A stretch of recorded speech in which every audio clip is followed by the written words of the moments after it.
लेकिन फिर भारतीय राजनीति में एक ऐसा मोड़ आया जहां देश का फ्यूचर तय करने वाली वोटिंग में जेल में बंद एक गैंगस्टर एमपी को पुलिस सुरक्षा के बीच संसद लाया गया। सोचिए, जिस आदमी पर मर्डर और एक्सटॉर्शन जैसे आरोप हों, वही आदमी देश की सबसे बड़ी न्यूक्लियर डील पर वोट देने संसद पहुंचा। एक ऐसा इंसान जो कि 5 बार विधायक रहा, 1 बार सांसद रहा, एक ऐसा माफिया जिसके खिलाफ कोई खड़ा होने से डरता था। ऐसी बन चुकी थी उसकी इमेज। लेकिन आखिर में ना राजनीति बचा पाई, ना डर और ना सत्ता, कैमरा के सामने खत्म हो गया। उत्तर प्रदेश का एक ऐसा नाम जिसे सुनकर इलाहाबाद की गलियां खाली हो जाती थी। एक ऐसा आदमी जो कभी कोयला चोरी के आरोप में पकड़ा गया, फिर वही आदमी सांसद बना, विधायक बना और उसके घर के बाहर नेताओं और पुलिस वालों की, ठेकेदारों की लाइन लगने लगी। हत्या, रंगदारी, अपहरण, सरकारी जमीन कब्जा, गवाहों की हत्या और राजनीति का एक ऐसा खेल जहां कानून और अपराध कई बार एक ही टेबल पर बैठे दिखाई दिए। ये कहानी है अतीक अहमद की। जन्म 10 अगस्त 1962, जगह चकिया, इलाहाबाद, जो आज प्रयागराज नाम से जाना जाता है। परिवार गरीब भी नहीं था और बहुत ज़्यादा अमीर भी नहीं। उस समय इलाहाबाद में 2 दुनिया चलती थी, एक पढ़े लिखे नेताओं और वकीलों की और दूसरे बाहुबलियों की। अतीक पढ़ाई में कमजोर माना जाता था। कहा जाता है कि वह 10वीं पास भी नहीं कर पाया। कम उम्र से ही उसका झुकाव लड़ाई झगड़े और स्थानीय गैंग्स की तरफ बढ़ने लगा। 1970s के आखिर में इलाहाबाद के रेलवे यार्ड और कोयला डिपो में चोरी आम थी। उसी दौरान अतीक का नाम छोटे अपराधों में आने लगा और 1917 में उसके ऊपर पहला केस दर्ज हुआ। आरोप था कोयला चोरी और मारपीट। उस समय शायद किसी ने नहीं सोचा होगा कि यही लड़का आगे चलकर उत्तर प्रदेश के सबसे बड़े माफिया चेहरों में गिना जाएगा और धीरे धीरे वह स्थानीय गुंडों और वसूली गैंग के संपर्क में आने लगा। इलाहाबाद की राजनीति में उस समय कई बड़े मुस्लिम नेता सक्रिय थे। उनमें से एक नाम था सलीम शेरवानी। स्थानीय चर्चाओं और कई मीडिया रिपोर्ट्स में ऐसा दावा किया जाता है कि अतीक शुरुआती दौर में बड़े नेताओं के लिए मशल पावर का काम करता था। कई लोग उसे बाउंसर या प्रोटेक्शन मैन जैसा बताते हैं और यहीं से उसे राजनीति और अपराध के गठजोड़ की असली ताकत समझ आने लगी। उसने देख लिया था कि डर सिर्फ सड़क पर नहीं, चुनाव में भी काम आता है। 1980s में इलाहाबाद के अपराध जगत में एक बहुत बड़ा नाम था शौक-ए-इलाही, जिसको लोग चांद बाबा नाम से भी जानते थे। उस दौर का सबसे बड़ा बाहुबली माना जाता था। अतीक पहले उसके करीब आया, उससे उसने गैंग चलाने के तरीके सीखे। वसूली कैसे होती है, इलाके पर कब्जा कैसे होता है, बम कैसे बनाए जाते हैं और भीड़ में डर कैसे फैलाया जाता है। कई रिपोर्ट्स में तो ये भी कहा गया है कि अतीक ने स्पॉट बम मेकिंग जैसी तकनीकें भी इसी गैंग से सीखी थी। स्पॉट बम में क्या होता था कि जो चांद बाबा का जो गैंग होता था वो ऑन स्पॉट बम बनाकर फिर अटैक करता था और इसी वजह से उनके गैंग को बमबाज भी कहा जाता था। फिर 1980s के आखिर तक अतीक अहमद अब सिर्फ छोटा गुंडा नहीं रह गया था, उसने अपना अलग नेटवर्क बनाना शुरू कर दिया था। दूसरी तरफ इलाहाबाद के पुराने बाहुबली चांद बाबा का दबदबा पहले से मौजूद था ही। शुरुआत में अतीक उसी दुनिया का हिस्सा था, लेकिन धीरे धीरे उसे लगने लगा कि अब दूसरों के लिए काम नहीं, खुद का राज चाहिए। चुनाव जिसने गैंग वार को राजनीति में बदल दिया। 1989 ये वही समय था जब उत्तर प्रदेश में बाहुबलियों का सीधा राजनीति में उतरना शुरू हो चुका था।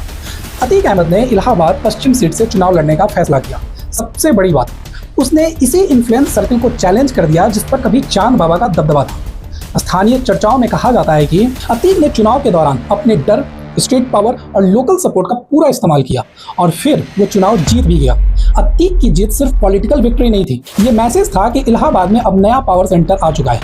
अब लोग चांद बाबा से ज्यादा अतीक अहमद का नाम लेने लगे थे। पुलिस स्टेशन में इन्फ्लुएंस, ठेकेदारी, जमीन कब्जा, रंगदारी, मार्केट कंट्रोल, धीरे धीरे हर जगह अतीक का नेटवर्क फैलने लगा। स्थानीय अपराध जगत के चर्चाओं के मुताबिक चांद बाबा के कमजोर पड़ते ही अतीक ने उसके पुराने लोगों को अपने साथ जोड़ना शुरू कर दिया। जो पहले चांद बाबा के लिए काम करते थे वो अब धीरे धीरे अतीक गैंग में शामिल होने लगे। और फिर क्या हुआ, इलाके बदलने लगे, वसूली का कंट्रोल बदल गया, पुराने गैंग टूटने लगे और अतीक का डर बढ़ने लगा। यानी कि इलाहाबाद की क्रिमिनल पावर धीरे धीरे चांद बाबा कैंप से अतीक कैंप की तरफ शिफ्ट होने लगी। अब क्या हुआ कि 1989 में चांद बाबा की हत्या हो गई। इस हत्याकांड में अतीक अहमद का नाम सामने आया। हालांकि कानूनी प्रक्रिया और गवाहों की स्थिति वर्षों तक विवादों में रही, लेकिन इस घटना के बाद एक बात तो साफ हो गई कि इलाहाबाद में अब नया नाम उभर चुका था, अतीक अहमद। मतलब जिस आदमी से अतीक ने खेल सीखना शुरू किया था, कुछ साल बाद उसी आदमी की दुनिया पर अतीक का कब्जा होने लगा। और फिर 1989 में अतीक ने चुनाव लड़ा और जीत गया और वो पहली बार विधायक बना। एक गैंगस्टर का सीधे विधानसभा पहुंचना उस समय बहुत बड़ा संकेत था। लोग कहते हैं कि जिस आदमी से शहर डरता है, अब वही कानून बनाने वालों में बैठा है। उसने अलग अलग पार्टियां से चुनाव लड़ा, एक तो इंडिपेंडेंट, समाजवादी पार्टी, अपना दल और कई बार विधायक बना। और फिर 1990s और 2000 तक आते आते अतीक का नेटवर्क बहुत बड़ा हो चुका था। उसके ऊपर आरोप लगते रहे कि बिल्डरों से पैसा लेना, डॉक्टरों से वसूली, व्यापारियों को धमकाना, सरकारी ठेकों में दखल, जमीन कब्जा और अपहरण जैसा आरोप हमेशा उसके ऊपर लगते थे। इलाहाबाद में कई लोग खुलेआम उसका नाम लेने से डरते थे। कहा जाता है कि अगर कोई पैसा नहीं देता था तो उसके पास लड़के पहुंच जाते थे और फिर 1995 में मायावती गेस्ट हाउस कांड हुआ, जब पीएसपी और समाजवादी पार्टी का गठबंधन टूटा। तब लखनऊ के स्टेट गेस्ट हाउस में मायावती के साथ बदसलूकी हुई और इस मामले में कई बाहुबली और समाजवादी पार्टी समर्थकों के नाम सामने आए। अतीक अहमद का नाम भी राजनीतिक चर्चाओं में से जोड़ा गया। हालांकि इस घटना को लेकर अलग अलग राजनीतिक दावे और आरोप रहे। 2004 में जब अतीक अहमद सांसद बना, उस समय उसकी छवि सिर्फ एक नेता की नहीं थी बल्कि माफिया नेताओं की बन चुकी थी और उसके काफिले चलते थे, सैकड़ों समर्थक साथ होते थे और पुलिस भी कई बार सीधी कार्रवाई से बचती दिखाई देती थी। 2008 भारत की राजनीति का सबसे ड्रामेटिक दौर चल रहा था। उस समय सरकार थी मनमोहन सिंह की और मुद्दा था इंडिया यूएस न्यूक्लियर डील। यह एग्रीमेंट भारत और यूनाइटेड स्टेट के बीच न्यूक्लियर कॉपरेशन को लेकर था। सरकार कह रही थी कि इससे भारत को एनर्जी मिलेगी, न्यूक्लियर फ्यूल एक्सेस बढ़ेगा और ग्लोबल रिकॉग्निशन मिलेगी। लेकिन ऑपोजिशन और लेफ्ट पार्टीज इसका विरोध कर रही थी। उनका कहना था कि अमेरिका का और इन्फ्लुएंस बढ़ेगा, इंडिया स्ट्रेटेजिक प्रेशर में आ सकता है और फॉरेन पॉलिसी प्रभावित हो सकती है। अब देखिए सरकार संकट में कैसे आई। इस डील की वजह से लेफ्ट पार्टीज ने सरकार से सपोर्ट वापस ले लिया। अब संसद में ट्रस्ट वोट होना था। सरकार बचाने के लिए हर एक वोट जरूरी हो गया और यही कहानी में एंट्री होती है अतीक अहमद की। उस समय अतीक जेल में था, उस पर कई क्रिमिनल केस चल रहे थे, लेकिन क्योंकि वो सांसद था इसलिए उसका वोट पॉलिटिकली बहुत इंपॉर्टेंट बन गया। उस दौर में संसद के नंबर इतने क्लोज थे कि एक एक एमपी की कीमत बढ़ चुकी थी। ट्रस्ट वोट के दौरान अतीक को कानूनी प्रक्रिया के तहत कस्टडी में संसद लाया गया, यानी पुलिस सुरक्षा के बीच एक एक्यूज गैंगस्टर एमपी सीधे संसद पहुंचाया गया ताकि वो वोटिंग कर सके। यह दृश्य उस समय मीडिया में बहुत चर्चा में रहा और फिर अतीक अहमद ने इंडिया यूएस न्यूक्लियर डील के खिलाफ वोट कर दिया। उस समय उसका पॉलिटिकल अलाइनमेंट समाजवादी पार्टी के करीब माना जाता था। हालांकि इंटरेस्टिंग बात यह थी कि समाजवादी पार्टी ने आखिरकार सरकार को सपोर्ट किया था, लेकिन अतीक का रोल मीडिया में इसलिए ज्यादा चर्चित हुआ क्योंकि देश न्यूक्लियर पॉलिसी जैसे ग्लोबल मुद्दे पर डिबेट कर रहा था और उसी संसद में एक ऐसा आदमी वोट दे रहा था जिसके ऊपर मर्डर, एक्सटॉर्शन, किडनैपिंग जैसे आरोप थे। भारतीय लोकतंत्र की शायद सबसे अजीब तस्वीर में से एक थी। एक तरफ संसद में न्यूक्लियर फ्यूचर तय हो रहा था और दूसरी तरफ जेल से लाया गया एक ऐसा माफिया सांसद देश की सरकार बचाने या गिराने में हिस्सा ले रहा था। और यही वो दौर था जब अतीक अहमद सिर्फ इलाहाबाद का बाहुबली नहीं रहा, वो राष्ट्रीय राजनीति की हेडलाइन बन चुका था। अतीक अहमद पर कई गंभीर धाराएं लगती रही। उसके ऊपर सबसे पहली बार एनएसए यानी नेशनल सिक्योरिटी एक्ट भी लगाया गया था। ये समान क्रिमिनल केस नहीं होता। ये तब लगाया जाता है जब सरकार को लगे कि कोई व्यक्ति समाज और कानून व्यवस्था के लिए बहुत बड़ा खतरा बन चुका है। अतीक पर एनएसए लगाए जाने के पीछे के आरोप थे कि वो लगातार रंगदारी करता था, हत्या और अपहरण में उसके नाम रहते थे और गवाहों को डराना, जेल से गैंग ऑपरेट करना और इलाकों में डर और हिंसा फैलाना।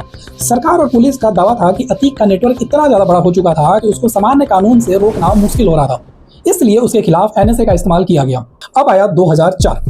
इलाहाबाद पश्चिम सीट से राजूपाल चुनाव लड़ रहा था। दूसरी तरफ अतीक अहमद का भाई अशरफ अहमद था। उस समय इलाहाबाद पश्चिम सीट सिर्फ एक विधानसभा सीट नहीं थी, वह अतीक के दबदबे की पहचान बन चुकी थी। सालों से वहां उसका प्रभाव था। लोग मानते थे कि उस इलाके में उसकी मर्जी के बिना राजनीति मुश्किल थी। लेकिन फिर हुआ बड़ा झटका। राजूपाल ने अशरफ को चुनाव में हरा दिया और यहीं से दुश्मनी शुरू हुई। अतीक कैंप के लिए ये सिर्फ चुनाव हारना नहीं था, ये इज्जत और खौफ पर चोट थी। चुनाव जीतने के कुछ ही महीने बाद 2005 में राजूपाल की गोली मारकर हत्या कर दी गई। सड़क पर हमला हुआ। बताया जाता है कि कई राउंड्स फायरिंग हुई। इस केस में अतीक अहमद, अशरफ और उनके लोगों का नाम सामने आया, लेकिन इस कहानी में सबसे महत्वपूर्ण नाम था, वो था उमेश पाल। उमेश पाल सिर्फ दोस्त नहीं था, वह इस हत्याकांड का मुख्य गवाह बन गया। उसने पुलिस और अदालत में गवाही दी, यानी कि अगर उमेश पाल बोलता रहता तो अतीक और उसका नेटवर्क कानूनी खतरे में आ सकता था। और फिर यहीं से उमेश पाल अतीक गैंग की नजर में खतरा बन गया। और फिर 24 फरवरी 2023 प्रयागराज में उमेश पाल अपने घर के पास पहुंचा ही था, तभी अटैकर्स ने घेर लिया। सीसीटीवी में दिखा कि पहले फायरिंग हुई, फिर बमबाजी और फिर लगातार हमला। जांच एजेंसियों का कहना था कि हमला लंबे समय से चली आ रही दुश्मनी और गवाहों के कारण हुई, यानी कि 2004 का चुनाव, 2005 की हत्या और फिर 2023 का अटैक सब एक दूसरे से जुड़े हुए थे। और फिर वो सीसीटीवी फुटेज पूरे देश में वायरल हो गया और फिर यहीं से अतीक अहमद के साम्राज्य के अंत की शुरुआत मानी गई। और फिर जब योगी आदित्यनाथ सत्ता में आए तब उत्तर प्रदेश में माफियाओं के खिलाफ अभियान शुरू हुआ। अतीक अहमद का घर गिराया गया, संपत्ति पर बुलडोजर चला और गैंग के लोगों पर कार्रवाई हुई, आर्थिक नेटवर्क तोड़ा गया। सरकार ने दावा किया कि करोड़ों की अवैध संपत्ति जब्त की गई। 2023 उमेश पाल मर्डर केस के बाद पूरा उत्तर प्रदेश शहर हाई अलर्ट पे था। यूपी एसटीएफ लगातार अशद अहमद को ढूंढ रही थी। अशद पर आरोप था कि वो उमेश पाल अटैक में शूटर्स के साथ शामिल था। सीसीटीवी फुटेज और इन्वेस्टिगेशन के बाद उसका नाम सबसे बड़े एक्यूज्ड में आने लगा। फिर आया 23 अप्रैल 2023। यूपी एसटीएफ को जानकारी मिली कि असद और उसका साथी गुलशन हसन झांसी के पास मौजूद है। एसटीएफ टीम ने उसका पीछा किया। पुलिस के अनुसार जब एसटीएफ ने रोकने की कोशिश की तो दोनों तरफ फायरिंग शुरू हो गई। उसके बाद एनकाउंटर हुआ। एसटीएफ का दावा था कि असद के पास विदेशी हथियार थे। दोनों ने सरेंडर नहीं किया। जवाबी फायरिंग में दोनों मारे गए। इस एनकाउंटर की खबर पूरे देश में फैल गई। सबसे शॉकिंग बात यह थी कि जिस दिन असद एनकाउंटर में मारा गया, उसी समय अतीक अहमद को गुजरात की साबरमती जेल से प्रयागराज लाया जा रहा था। और उसी दौरान मीडिया ने जब पूछा कि आपके बेटे के एनकाउंटर पर आप क्या कहेंगे, तो अतीक ने सिर्फ इतना कहा कि यह सब खत्म हो गया। उसका चेहरा पहली बार डरा हुआ दिखाई दे रहा था। फिर आया 15 अप्रैल 2023, रात का समय। अतीक अहमद और उसका भाई अशरफ अहमद को पुलिस मेडिकल चेकअप के लिए ले जा रही थी। चारों तरफ मीडिया कैमरे थे। रिपोर्टर्स माइक लेकर सवाल पूछ रहे थे। अतीक चलते चलते मीडिया से बात कर रहा था। तभी अचानक भीड़ में से 3 लोग सामने आए। उनके हाथ में मीडिया माइक और कैमरा जैसा सामान था। ऐसा लग रहा था जैसे वो भी रिपोर्टर्स हों। तीनों अटैकर्स थे, जिनका नाम था लवलेश तिवारी, सनी सिंह और अरुण मौर्य। पुलिस के अनुसार ये लोग मीडिया क्राउड में घुस कर आए थे और फिर अचानक एक अटैकर ने बहुत करीब से गोली चला दी। पहली गोली अतीक के सिर पर लगी। उसके तुरंत बाद लगातार फायरिंग शुरू हो गई। अशरफ भी वहीं गिर पड़ा। पूरा इंसिडेंट लाइव कैमरे पर रिकॉर्ड हो गया। गोली चलाने के बाद तीनों अटैकर्स ने तुरंत सरेंडर कर दिया। फिर उन्होंने नारे लगाए। पूरे देश में उस घटना की फुटेज वायरल हो गई, क्योंकि शायद भारत में पहली बार इतने बड़े माफिया की हत्या लाइव मीडिया कैमरे के सामने हुई थी। जिस आदमी के नाम से कभी पूरा शहर डरता था, वो आखिर में कैमरा, पुलिस और रिपोर्टर्स के बीच कुछ सेकंड में खत्म हो गया। कोयला चोरी से हुआ ये सफर, एमएलए, एमपी, माफिया और फिर बेटे का एनकाउंटर और आखिर में लाइव कैमरा के सामने मौत। अतीक अहमद की कहानी सिर्फ एक गैंगस्टर की कहानी नहीं थी।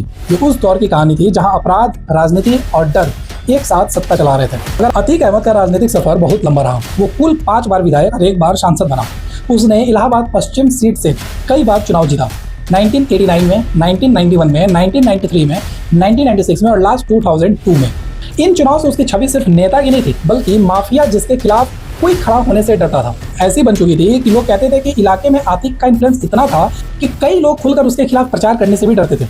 2004 में उसने लोकसभा चुनाव लड़ा, जीतकर सांसद भी बन गया।